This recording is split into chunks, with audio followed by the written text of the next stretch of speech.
alle jer danskere, der sidder så med derude. Jeg har sagt til hende så lang tid. Snak du den dansk til dig, ikke det der engelske.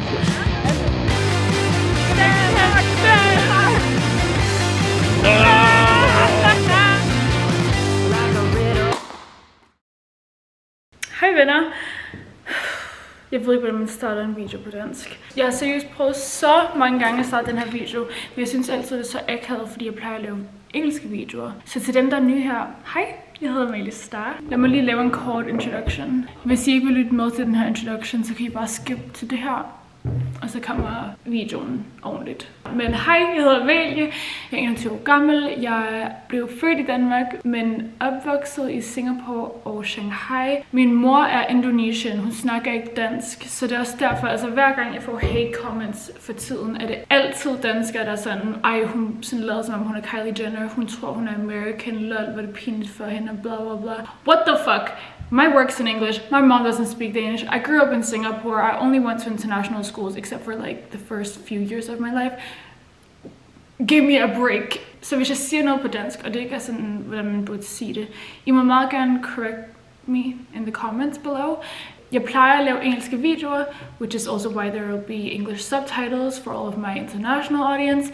Men mange har spurgt, selv dem der ikke snakker dansk, har spurgt om jeg kan lave danske videoer. Jeg ved ikke hvorfor dem, der ikke kan snakke dansk, vil have det. Måske vil de bare høre, hvem det er. Men here I am. Nu laver jeg en dansk video. Jeg tænkte, Roskilde Festival vil være perfekt til det. Så i dag er det lørdag den 6. juni, og klokken er 10:03.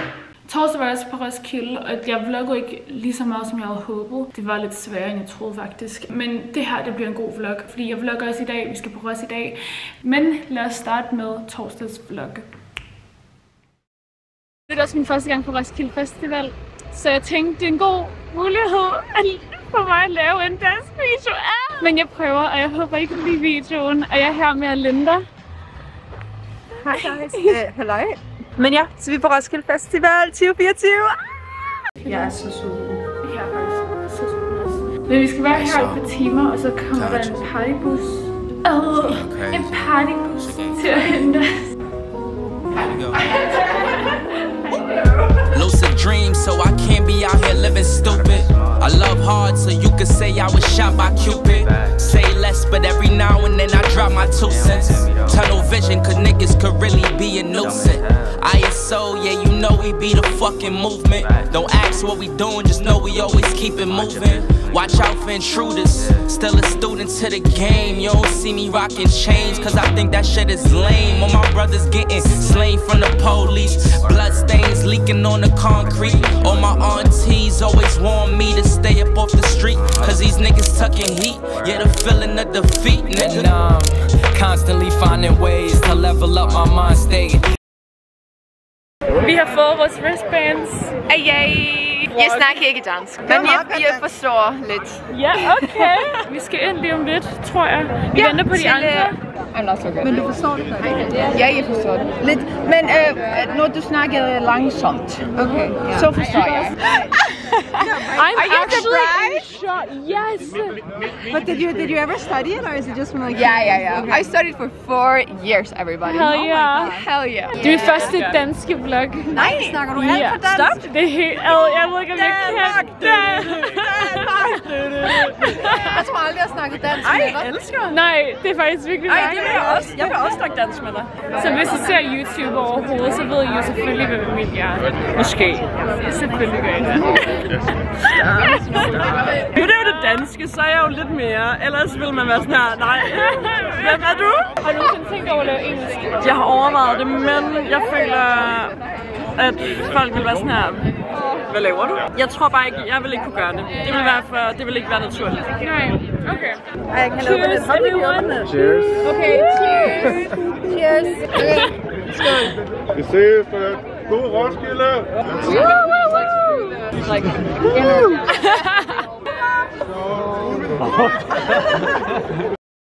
vi er på, hvad hedder det her area?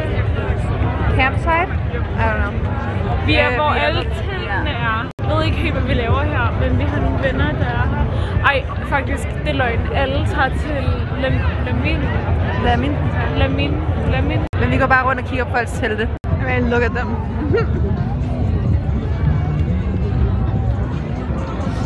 Hvad rater du pomfritterne? Jeg synes, pomfritterne er virkelig gode. De er fucking gode. Ja. Det This is the most disappointing thing. I wanted a cheeseburger. Look at this. This is not a burger. Vi var sådan, vi skal bestille her. Det er kun 10, 20, 30, 40, 50, 70. Det er kun 70 kroner for en burger. Og det var sådan 100 et eller andet for en burger, hvor vi var. Men det så fucking godt ud, der hvor vi var før. Hvor er du så langt væk? Det smager, hvordan det så ud. Det er simpelthen godt. Amalie er så stor fan af ham, der Kasper lavede en madvideo om. Vi var til et awardshow. Og så stod hun som helt fanget. Ej, skal jeg gå op og snakke til ham? Ej, jeg tør ikke. Ej, det vil ikke komme med mig. Hvad er det, vi bestiller? Vi skulle bestille drinks. Amalie har bestilt 6 shots. 3 hver. Var det 6 shots? 6 shots og 2 vodka rabarber. Venner, vi har spist. Nu bestiller vi drinks. Og så skal vi hygge os. Vi skal bare gå rundt. Vi skal møde mennesker. Yes, sir. Det her er... Ej, hvor er det mærkeligt. Okay. Ja, det er fucking mærkeligt. Okay. Fuck god. Easy buddy. Venner, undskyld, hvad fuck er Roskilde? Det her det er min første gang på Roskilde. Når jeg ser YouTube-videoer eller mennesker poster af det, så tænker jeg altid sådan, fuck det er fedt. Fuck, der sker så meget. Altså vi sidder bare her og nyder sol. Mig der sidder og pull out my book. Jeg tager min bog med mig. Jeg overvejede at smile, men jeg har ikke plads. Men nu er jeg lidt ked af, nej. Hvad er klokken? Klokken er 7. Som fredag. That money clip us now, that Nuna looks like. Whoa, upgrade her diamonds, now her girlfriends are like. Whoa, whoa, whoa, whoa, whoa. I press the button and the doors go up like. Whoa, that money clip us now, that Nuna looks like. Whoa, Wow, crazy. Bro, der er legit overskud i regning til, hvornår kan vi sejle på din båd? Godt at have venner med de mest bougie venner, jeg har på Roskilde Festival, og de har ikke været på i 3 dage. That's a lie. I want to state that was not real. Crazy. What was that? Come on. Crazy. Now smell this. What perfume? Baccarat Rouge for sure. Now what's up? Now what's up? No, nej, det er dansk video. Hvad så nu? Hvad så nu? Nå, vi snakker dansk. Ja, vi snakker dansk. Vi snakker dansk. Hvad er der sket med din stemme? Lamin er nødlægen. Lamin. Jeg ved ikke, om I nogensinde har set det her før, men Nå jo. så hvordan har du med en pige tjener flere penge end dig? Oh shit. Altså, I wouldn't mind that at all. Ord til det, jeg sagde i videoen. How would you feel about a girl making more money than you? Like if you're dating a girl and she makes more money? At my age, I wouldn't mind that at all. Løb lige til den tætteste dreng og spørg. Vil I svare på et spørgsmål hurtigt? Ja. Hvordan ville I have det, hvis jeres kæreste tjente flere penge end jer? Fedt. Altså, det er bare det er godt for hende. Would you wanna be a sugar babe? Det vil jeg. Jeg skal have ekstra meget sushi. Nej. Hej. Jeg er 2 på stream nu. Kan du ikke bare snakke fucking dansk? Jo, nu snakker jeg dansk. Det er første YouTube-video på dansk. Er det første YouTube-video på dansk? Til alle jer danskere, der sidder så med derude. Jeg har sagt til hende så lang tid. Snak du fucking dansk til jer, ikke det der engelske pis. Altså, you're the motivation. Hej! Hej! Amalie. Jeg er ved at dø. Render bare rundt med ham der. Streamer. Faktisk. Ja. Hvor længe har han gjort det nu? Nogle timer, tror jeg. Ja, det er løgn. Ja. Og det folk har været så sjove med jeres klip. Nej, har du ikke sagt om det? Nej. Altså sådan, det folk i kommentaren var sådan, bro, hvorfor har du været så akavet? Okay, og nu er det lørdag.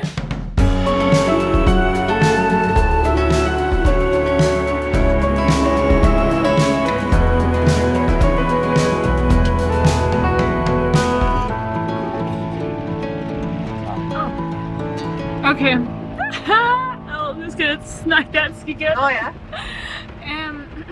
Nu er blevet hentet af Alinda. Jeg siger hej. Hej. Det regner fucking meget. Nej, det er faktisk sindssygt jo. Prøv at høre, venner. For hvor jeg kan parkere i Roskilde, der skal vi gå stadig sådan 20-30 minutter til festivalspladsen i det her vejr. Og så skal vi sidde udenfor og spise frokost i det her vejr. Og så skal vi være på en udendørs festival i det her vejr. Og tænk på toiletterne, det kommer til at være helt mudret. Alting kommer bare til at være mudret. Jeg kan faktisk overhovedet ikke. Nej, okay. Vi kommer til at have det fucking sjovt alligevel. Ja. Hvad køber du? Cigaretter? Ja. Nå, det må jeg ikke på den. Dude, I woke up at 4:30 today. That's skat. Jeg har ikke curtains, og så var det lyst udenfor, og så tænkte jeg sådan, fuck, jeg er for sent. Og så havde jeg sådan scared myself in the morning, og så kunne jeg ikke sove igen. Det er derfor, du var klar så hurtigt. Den er sådan, Yeah, I was like...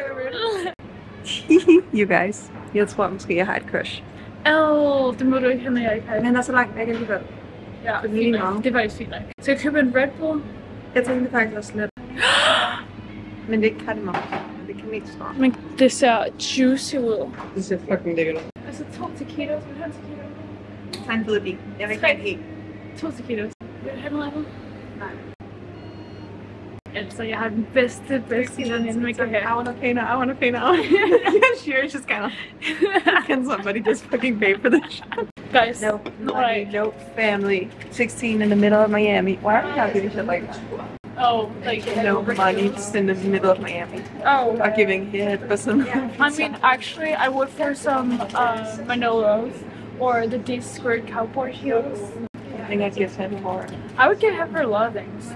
For a New York apartment. Or Parisian apartment. No, jeg var sådan, okay, bare støvler og taske. Hvis jeg virkelig har brug for det, måske sådan 3 taquitos, når jeg kunne tage for det selv. Head over taquitos. Det regner stadig. Nej. Jeg havde faktisk lidt håbet på, at vi kom ud, og det var sådan, okay, fedt. Men du ikke sætte musik på, skat? Hvad er det? Du kan ikke til den, ja. Jeg vil gerne køre langsomt, fordi jeg elsker at være i bilen med dig. Det er faktisk sandt. Så det tager os 30 minutter at køre derhen, og vi skal først mødes med de andre om 1 time og 15 minutter.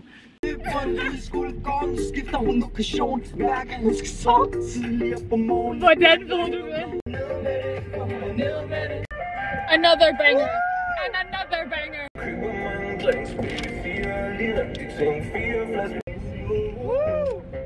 De unfollowed me again. Hvem? Lad mig lige fucking leve. Har du ikke givet op, så sluk det nu. Jeg vil se dig nøje, baby. Jeg tror, jeg får den op. Jeg er med det.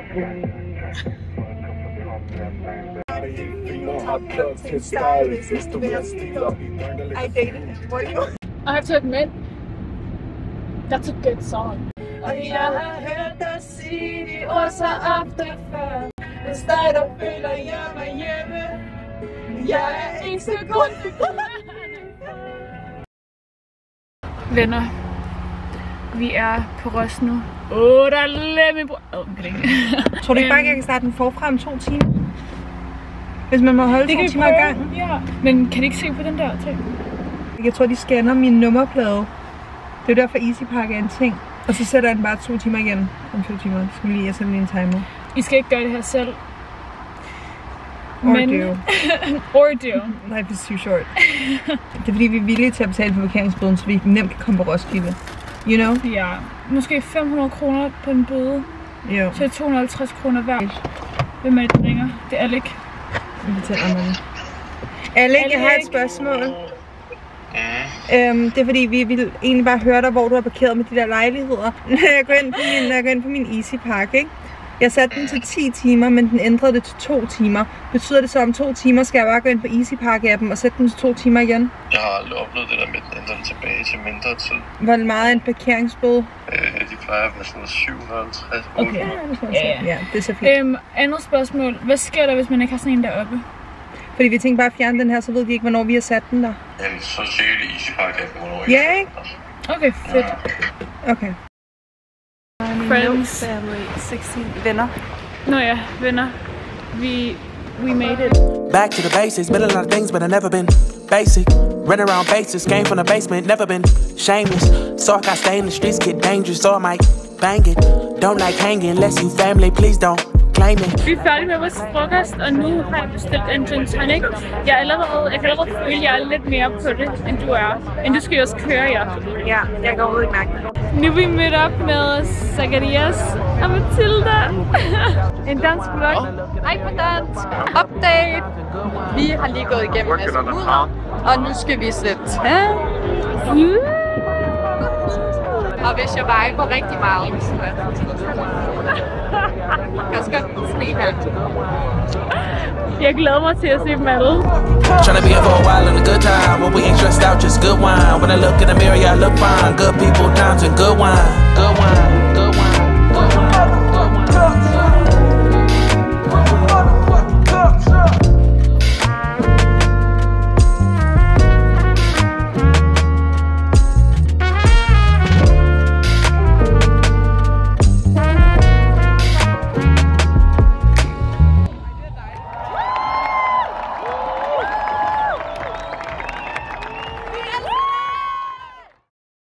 It's raining cats and dogs. Okay, vi har hygget os faktisk fucking meget i dag. Fucking meget. Det var virkelig hyggeligt. Vi så Thames-koncerten, og så var vi bare Det var helt vildt. Og lige da vi besluttede os for, at nu tager vi altså hjem, så begyndte det bare at regne. Det er ikke så slemt. Og alle løb. Holy shit. Og Linda var sådan, ja. Er det folk med, som vi er med? Ja. Og det er bare folk, der har været hele ugen, der ved, når det begynder at regne. De er sådan, ja, vi kan smage det i luften. Jeg var egentlig sidst, ja. Men jeg kan ikke sige, at jeg har fundet ud af Roskilde, det er faktisk ikke til mig. Og jeg ved godt, at den her video kommer ikke til at være sådan en, du ved, a weekend Roskilde, hvor man bor her, sover her and all that shit. Men det er det næstbedste. Men det der med, så regner det, og så er det koldt, og så bliver det varmt, og man så danser, så man trøjen af på, og man sveder, og det er sådan, det er bare ikke nice. Klokken er 9. Klokken er 9, og vi er hjemme. Eller, ja, vi er hjemme. Vi slog vores sidste rekord. Vi kan 100% godt forstå, hvorfor det er så sjovt, og at man hygger sig med møder sådan venner, man ikke har set lang tid, eller venner, man hele tiden ser, eller hvad det nu er. Men jeg tror bare ikke helt, at det var noget for os. Ja, sådan, vi har brug for, at der sker et eller andet, fordi det var bare en smule en forfedring at være på Roskilde. Ja, også bare det, at vi gerne vil hjem. Ja. Tidligt. Og det var endda før regnen startede, vi var sådan der, okay. Så begyndte altså selv inden Thames-koncerten var vi sådan, skal vi bare gå nu? Ja, ja. Men nej, men okay, hvis vi skal lige skal ende på en god note. I'm so happy we spent the day together. Jamen også mig. Altså Ros var så mødt. Personally, from this personal experience. Jeg kan godt forstå, at mennesker også bare har haft det fucking fedt og fucking sjovt. Jamen jeg tror bare, ja. Jeg tror bare, der var ikke noget, som vi snakkede om før. Sådan, det gav ikke energi, det tog ikke energi. Nu føler man sig bare lidt sådan... Og vi snakker også om det der med, at jo, selv hvis vi skulle lave noget nu, vi føler os væk så sådan lidt klamme. Og Linda... I know. Jamen, okay, hvad skal du så nu? Hjem og til bad og læse en god bog? Ja, jeg har vasket mit hår i morges. Ja, fucking same. Og glattet det lidt. Ja. Det er lørdag også. Ej, det betyder faktisk ingenting. Men nej, men ej, det er juli. Jeg skulle sige, det er juni. Vi er altså midtvejs gennem sommeren. Jeg føler ikke, jeg har haft sommer. Nej, hvad fuck er det der? Men når jeg flytter herhen, så er der Fashion Week. Det er måske lidt dansk sommer, fordi jeg har ikke tænkt mig at fylde det op. Så er man alligevel ude i gaderne, så kan man lige sætte sig på en café og sådan noget, du ved. Ej, jeg føler mig helt sådan. Jeg er restless. Når jeg havde det sådan, at jeg ringe til en ekskæreste for at føle et eller andet. Det var for længe siden, jeg har haft en ekskæreste til. Jeg kan ikke ringe til nogen. Jeg har brug for at føle et eller andet. Til at være helt ærlig, tænkte jeg også, at nu kan jeg ringe til nogen og bare lige komme. Jeg har ingen. Det var en fuck nederen outro, det her. Jamen, det er det faktisk. Ikke bare til videoen, men også bare til det hele. Det der. Altså, hvis I har set med til slutningen, og I er nye her, tak for at se med. Ja, det var din første danske video. Ja, første danske video. Jeg vil gerne lave flere, men det kommer ikke til at være så ofte, fordi jeg skal også lige se, hvordan the response is. Ja. Hvad skal der egentlig for det der engelske? Hvad skal der for det? Vi ses.